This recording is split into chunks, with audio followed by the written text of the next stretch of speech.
नमस्कार बंधुरा आमी प्रियंका रान्नाघरे आपनादेर सबाइके स्वागत। आजकेर रेसिपि डिम पकोड़ा झाल।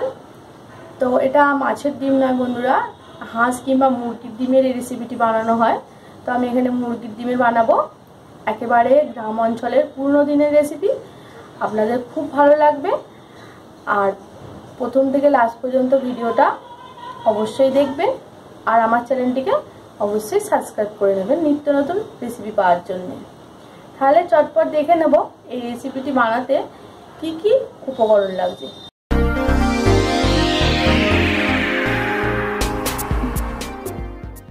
ডিম পকোড়া ঝাল রেসিপি বানাতে আমি নিয়ে নিয়েছি 3 পিস ডিম আর একটা বড় সাইজের আলু। আলুটাকে কেটে ধুয়ে নিয়েছি, এই ডুমো ডুমো সাইজ করে আমি কেটে নিয়েছি। আর লাগছে हाफ चा चामच हलुद, स्वाद मतो लवण, आदा रसुन एकसाथे बेटे निয়েছি 2 चा चामच, একটা বড় সাইজের টমেটো, 150 গ্রাম মটর ডালের বেসন, একটা বড় সাইজের পেঁয়াজ, পেঁয়াজটাকে খুব সরু সরু করে কুচিয়ে নিয়েছি, কিছুটা ধনেপাতা কুচি, 1 চা চামচ লঙ্কার গুঁড়ো আর আমি সরষের তেল ব্যবহার করব। সরষের তেল 100 গ্রাম নিয়ে নিয়েছি। সবার প্রথমে আমি একটা ব্যাটার বানিয়ে নেব বেসন আর ডিম দিয়ে।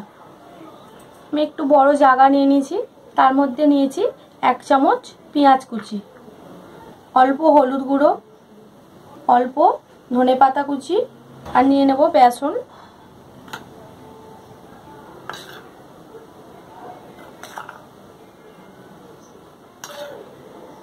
दिए देব बेसनेर परिमाण मतो लवण, दिए भालो करे मिक्स करे नेब।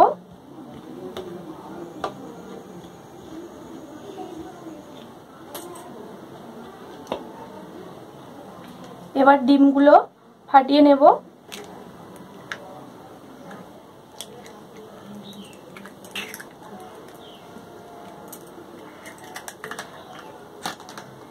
এবার ভালো করে একটা ব্যাটার বানিয়ে নেব।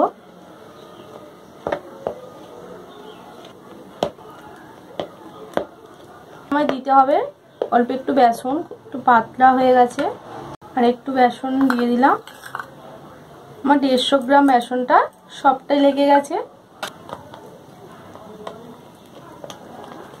যেরকম ভাবে আমরা পকোড়া ছাড়ি ডালের বড়া, সেরকম শক্ত শক্ত করে মাখতে হবে। তো ঝাল ঝাল পছন্দ হলে এতে একটু লঙ্কার গুঁড়া দেওয়া যায়। খুব ভালোভাবে আমি এটা ফাটিয়ে নিয়েছি। এবার আমি এটা ভেজে নেব। ডিম পকোড়াগুলো ভাজার জন্য কড়াটা গরম করে নিয়েছি। এবার দিয়ে দেব সরিষার তেল। তেলটা খুব ভালো করে গরম করে নেব ছোট ছোট করে।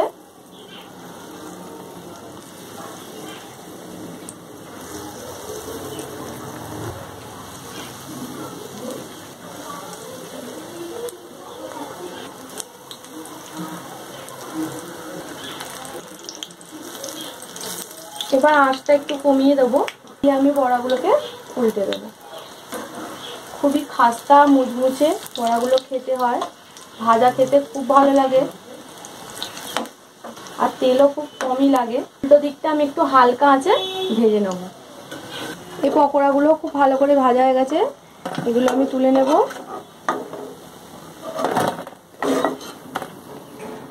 আরও অল্প একটু আছে, এটাকেও আমি একইভাবে ভেজে নিচ্ছি।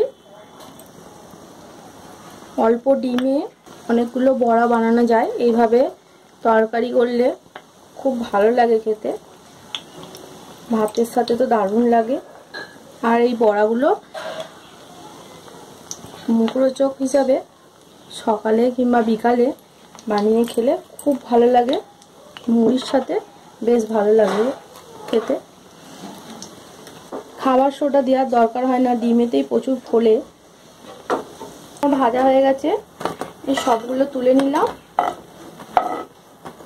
বেশ অনেকগুলো বড়া হয়ে গেছে। এবার তেলটা আমি একটু কমিয়ে নেবো, এতটা তেল আমার লাগবে না। এই তেলের মধ্যেই আমি কেটে রাখা আলুগুলো ভেজে নেব লাল করে, একটু লাল লাল করে ভেজে তুলে নেব। সব আলুগুলো আমি লাল লাল করে ভেজে নিয়েছি, এবার আমি তুলে নেব।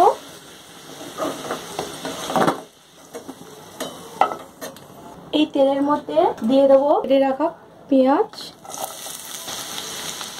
গ্যাসটা একটু বাড়িয়ে দেবো, দিয়ে পেঁয়াজটা একটু হালকা করে ভাজবো। একটু হালকা লাল করে ভেজে নেওয়ার পরে দিয়ে দেবো আমি কেটে রাখা টমেটো কুচি। হালকা করে নেড়ে নেব। টমেটোগুলো ভালো করে পেঁয়াজের সাথে গলিয়ে নিয়েছি। এবার দিয়ে দেবো আদা রসুন বাটা, আমি একই সাথে বেটে রেখেছিলাম। দিয়ে দেবো লঙ্কার গুঁড়ো, বড়াটা একটু ঝাল ঝাল হবে। দেবো হলুদের গুঁড়ো। এবার মশলাগুলো খুব ভালো করে কষিয়ে নেব। মশলাটা খুব সুন্দরভাবে কষানো হয়ে গেছে, মশলা থেকে তেলটা ছেড়ে এসেছে। এবার আমি দিয়ে দেবো ভেজে রাখা আলুগুলো।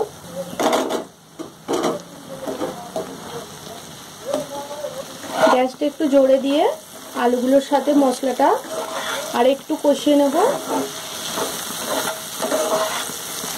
আলুটার সঙ্গে মশলাটা খুব ভালোভাবে কষিয়ে নিয়েছি। এবার দিয়ে দেবো অল্প জল।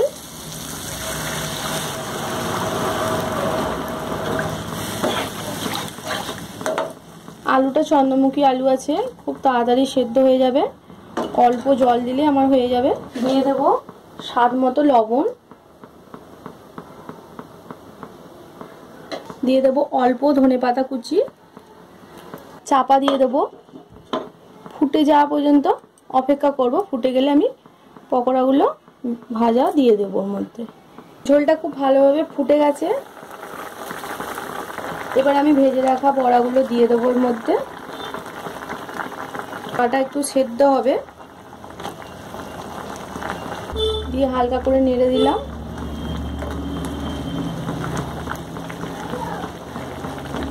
আঁচটা একটু কমিয়ে চাপা দিয়ে দেবো 5 মিনিটের জন্য। 5 মিনিট হয়ে গেছে, আমি এবার খুলে দেখবো সেদ্ধ হয়েছে কিনা। খুব ভালোভাবে ঝাল নুনটাও ভালোভাবে ঢুকেছে ভেতরে।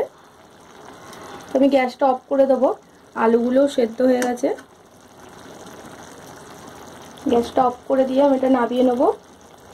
গরম গরম ভাতের সাথে খুব সুন্দর লাগে। ডিমের যে একটা গন্ধ আছে সেসব গন্ধ লাগে না, খুব ভালো লাগে খেতে। খুব সহজেই আপনাদের কাছে শেয়ার করলাম ডিম পকোড়ার ঝাল। আপনারা অবশ্যই বাড়িতে ট্রাই করবেন, খুব ভালো লাগবে। আলু দিয়ে ডিম পকোড়ার ঝাল রেসিপিটি আমি একবারে সহজ করে আপনাদের কাছে দেখালাম। আলু ছাড়াও এই রেসিপিটি খুব ভালো বানানো হয়, খেতেও খুব ভালো লাগে। আর আমার এই রেসিপিটি যদি আপনাদের ভালো লেগে থাকে অবশ্যই চ্যানেলটিকে সাবস্ক্রাইব করে রাখবেন, পাশে থাকা বেল আইকনটাকে প্রেস করে রাখবেন, আর একটা লাইক করবেন, শেয়ার করবেন সকলের সাথে, আর কমেন্টে জানাবেন রেসিপিটি কেমন লাগলো। আশা করি খুব ভালো লাগবে। আর ভালো লাগলে আমার চ্যানেলটিকে সাবস্ক্রাইব করে রাখবেন, পাশে থাকা বেল আইকনটা প্রেস করে রাখবেন, আর অবশ্যই একটা লাইক করবেন, শেয়ার করবেন সকলের সাথে, আর কমেন্টে জানাবেন এই রেসিপিটি কেমন হলো। আজ এই পর্যন্তই, আবার ফিরে আসবো অন্য কোনো নতুন রেসিপি নিয়ে। ভালো থাকবেন, সুস্থ থাকবেন বন্ধুরা। নমস্কার।